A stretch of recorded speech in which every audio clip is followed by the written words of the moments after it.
जिसका परिणाम सनातन ब्रह्म में प्रवेश है, जिसका विधान इस शास्त्र में किया गया है। उसी शास्त्र विधान पर पुनः बल देते हैं कि अर्जुन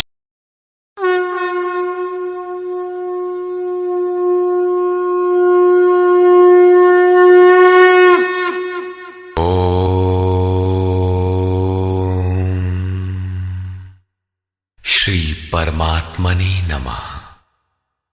यथार्थ गीता श्रीमद् भगवत गीता अथ सप्तदशो अध्याय।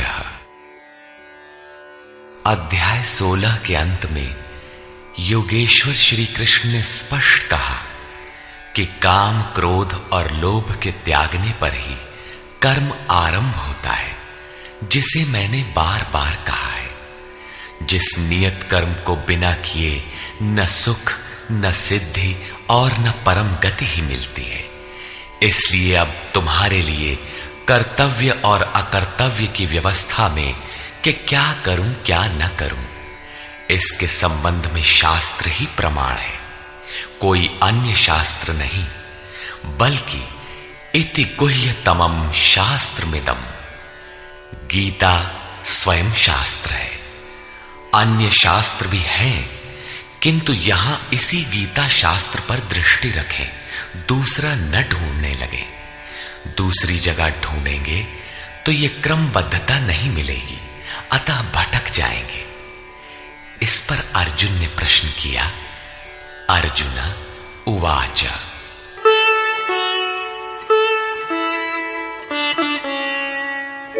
ये शास्त्रविधिमुत्सृज्य यजन्ते श्रद्धयान्विताः तेषां निष्ठा तु का कृष्ण सत्वमाहो रजस्तमः।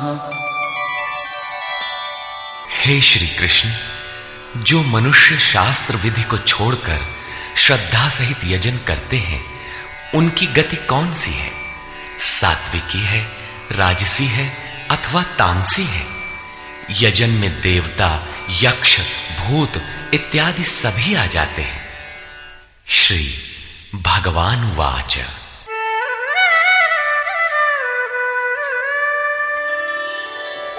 त्रिविधा भवति श्रद्धा देहिनां सा स्वभावजा सात्विकी राजसी चैव तामसी चेति तां शृणु।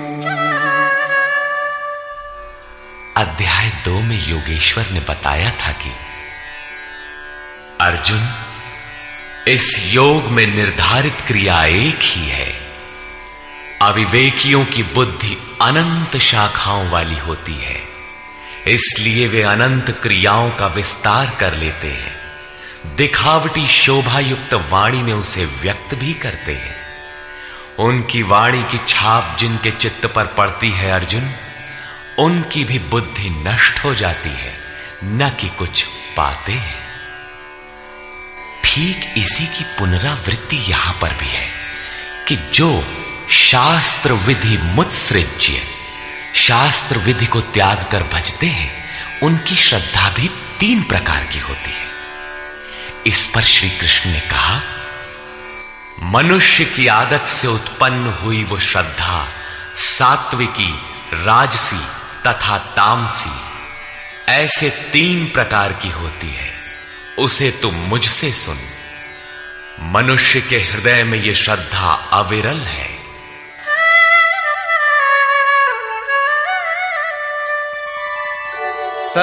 सत्वानुरूपा सर्वस्य श्रद्धा भवति भारत श्रद्धामयोऽयं पुरुषो यो यच्छ्रद्धः स एव सः।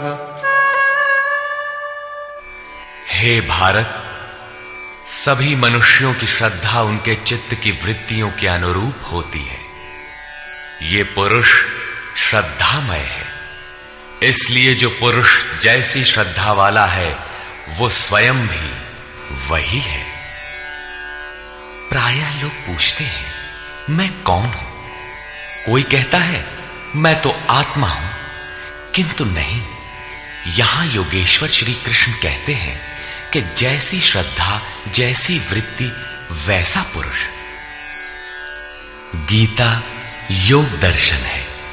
महर्षि पतंजलि भी योगी थे, उनका योग दर्शन है। योग है क्या? उन्होंने बताया, योगश्चित्त वृत्ति निरोधा। चित्त की वृत्तियों का सर्वथा रुक जाना योग है। किसी ने परिश्रम करके रोक ही लिया तो लाभ क्या है?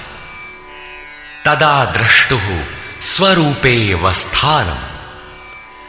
उस समय ये दृष्टा जीवात्मा अपने ही शाश्वत स्वरूप में स्थित हो जाता है। क्या स्थित होने से पूर्व ये मलिन था? पतंजलि कहते हैं, वृत्ति सारूप्य मित्रत्र। दूसरे समय में जैसा वृत्ति का रूप है वैसा ही वो दृष्टा है। यहां योगेश्वर श्री कृष्ण कहते हैं, ये पुरुष श्रद्धामय है, श्रद्धा से ओतप्रोत। कहीं न कहीं श्रद्धा अवश्य होगी, और जैसी श्रद्धा वाला है वो स्वयं भी वही है। जैसी वृत्ति वैसा पुरुष। अब तीनों श्रद्धाओं का विभाजन करते हैं। यजन्ते सात्विका देवान् यक्षरक्षांसि राजसाः प्रेतान् भूतगणांश्चान्ये यजन्ते तामसा जनाः। उनमें से सात्विक पुरुष देवताओं को पूजते हैं, राजसी पुरुष यक्ष और राक्षसों को पूजते हैं, तथा अन्य तामस पुरुष प्रेत और भूतों को पूजते हैं।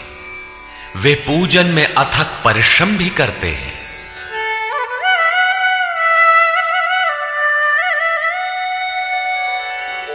अशास्त्र विहितं घोरं तप्यन्ते ये तपो जनाः दम्भाहंकार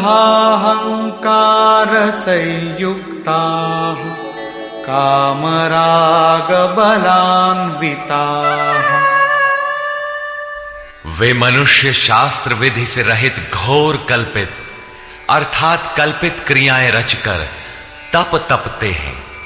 दंभ और अहंकार से युक्त, कामना और आसक्ति के बल से बंधे हुए, कर्षयन्तः शरीरस्थं भूतग्राममचेतसः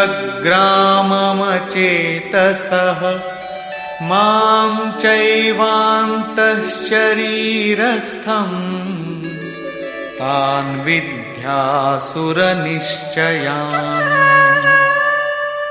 वे शरीर रूप में स्थित भूत समुदाय को और अंतःकरण में स्थित मुझ अंतर्यामी को भी कृश करने वाले हैं, अर्थात दुर्बल करने वाले हैं। आत्मा प्रकृति के दरारों में पड़कर विकारों से दुर्बल और यज्ञ साधनों से सबल होती है। उन अज्ञानियों अर्थात अचेतों को निश्चय ही तू असुर जान, अर्थात वे सब के सब असुर हैं। प्रश्न पूरा हुआ। शास्त्र विधि को त्याग कर भजने वाले सात्विक पुरुष देवताओं को, राजसी पुरुष यक्ष राक्षसों को और तामसी पुरुष भूत प्रेतों को पूजते हैं। केवल पूजते ही नहीं, घोर तप तपते हैं। किंतु अर्जुन, शरीर रूप से भूतों को और अंतर्यामी रूप से स्थित मुझ परमात्मा को दुर्बल करने वाले हैं, मुझसे दूरी पैदा करते हैं, न कि भजते हैं। उनको तू असुर जान, अर्थात देवताओं को पूजने वाले भी असुर ही हैं। इससे अधिक कोई क्या कहेगा? अतः जिसके ये सभी अंश मात्र हैं, उन मूल एक परमात्मा का भजन करें। इस पर परम योगेश्वर श्री कृष्ण ने बारंबार बल दिया है।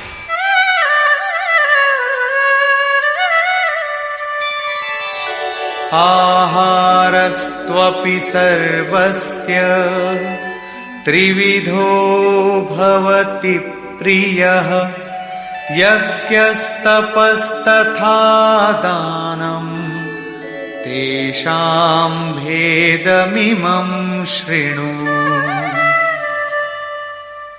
अर्जुन, जैसे श्रद्धा 3 प्रकार की होती है, वैसे ही सबको अपनी अपनी प्रकृति के अनुसार भोजन भी 3 प्रकार का प्रिय होता है, और वैसे ही यज्ञ, तप और दान भी 3-3 प्रकार के होते हैं।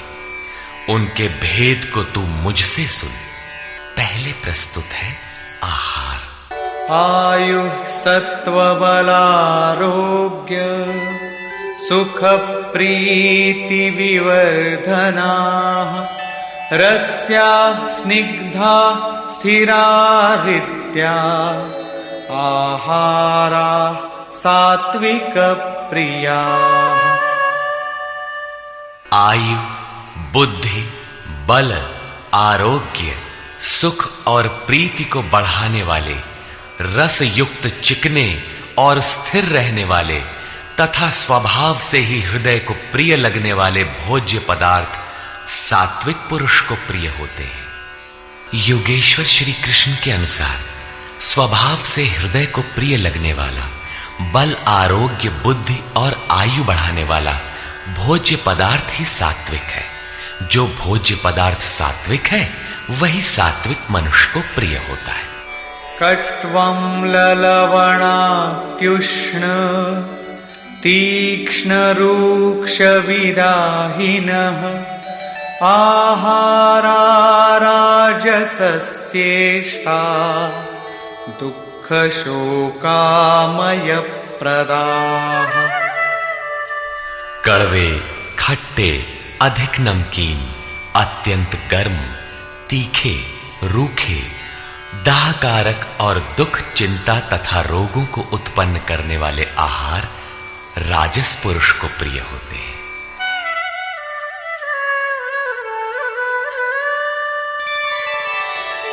यातयामं गतरसं पूतिपर्युषितं च यत् उच्छिष्टमपि चामेध्यं भोजनं तामसप्रियम्।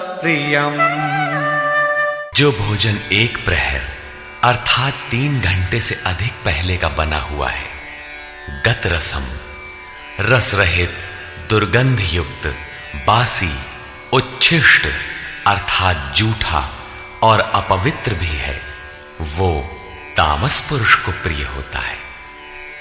प्रश्न पूरा हुआ। अब प्रस्तुत है यज्ञ।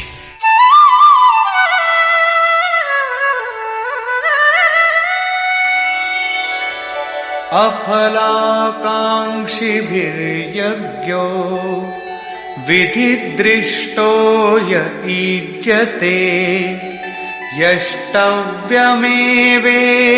मनः समाधाय स सात्विकः। जो यज्ञ विधि दृष्ट शास्त्र विधि से निर्धारित किया गया है, जैसा पीछे अध्याय 3 में यज्ञ का नाम लिया, अध्याय 4 में यज्ञ का स्वरूप बताया कि बहुत से योगी प्राण को अपान में, अपान को प्राण में हवन करते हैं। प्राण अपान की गति निरोध कर प्राणों की गति स्थिर कर लेते हैं, संयमाग्नि में हवन करते हैं। इस प्रकार यज्ञ के 14 सोपान बताए, जो सब के सब ब्रह्म तक की दूरी तय करा देने वाली एक ही क्रिया की ऊंची नीची अवस्थाएं हैं।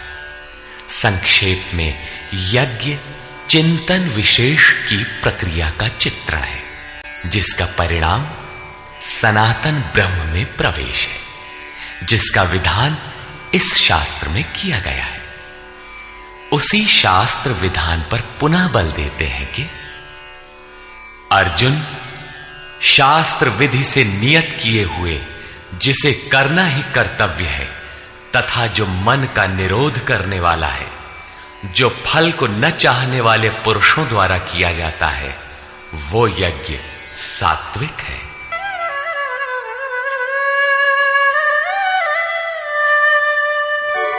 अभिसन्धाय तु फलम् दम्भार्थमपि चैव यत् ईज्जते भरतश्रेष्ठ तं यज्ञं विद्धि राजसम्। हे अर्जुन, जो यज्ञ केवल दंभाचरण के लिए ही हो या फल को उद्देश्य बनाकर किया जाता हो, उसे राजस यज्ञ जान। ये कर्ता यज्ञ की विधि जानता है, किंतु दंभाचरण या फल को उद्देश्य बनाकर करता है कि अमुक वस्तु मिलेगी तथा लोग देखें कि यज्ञ करता है, प्रशंसा करेंगे। ऐसा यज्ञ करता वस्तुतः राजसी है। अब तामस यज्ञ का स्वरूप बताते हैं।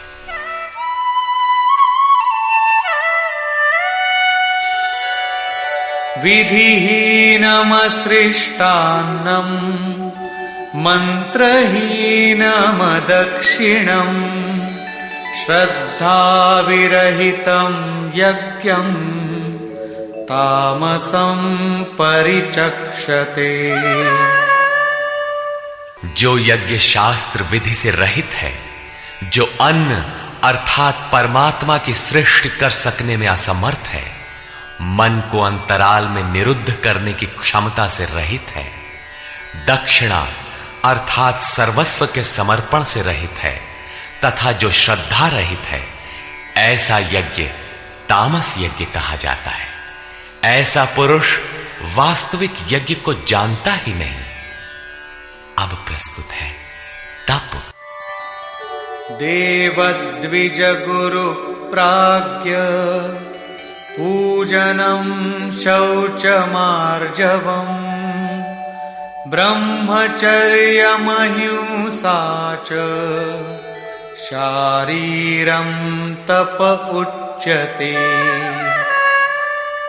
परम देव परमात्मा द्वैत पर जय प्राप्त करने वाले द्विज, सद्गुरु और ज्ञानी जनों का पूजन, पवित्रता, सरलता, ब्रह्मचर्य तथा अहिंसा शरीर संबंधी तप कहा जाता है। शरीर सदैव वासनाओं की ओर बहकता है, इसे अंतःकरण की उपर्युक्त वृत्तियों के अनुरूप तपाना शारीरिक तप है।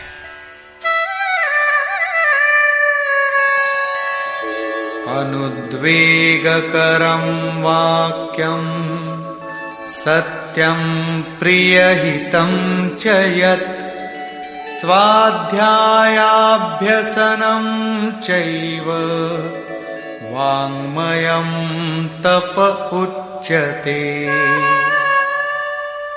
उद्वेग न पैदा करने वाला, प्रिय, हितकारक और सत्य भाषण तथा परमात्मा में प्रवेश दिलाने वाले शास्त्रों के चिंतन का अभ्यास, नाम जप, ये वाणी संबंधी तप कहा जाता है।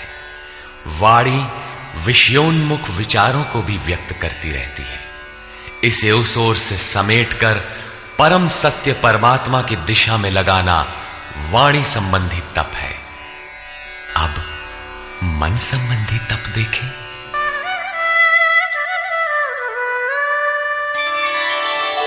मनः प्रसादः सौम्यत्वम् मौनमात्मविनिग्रहः भावसंशुद्धिरित्येतत् तपो मानसमुच्यते।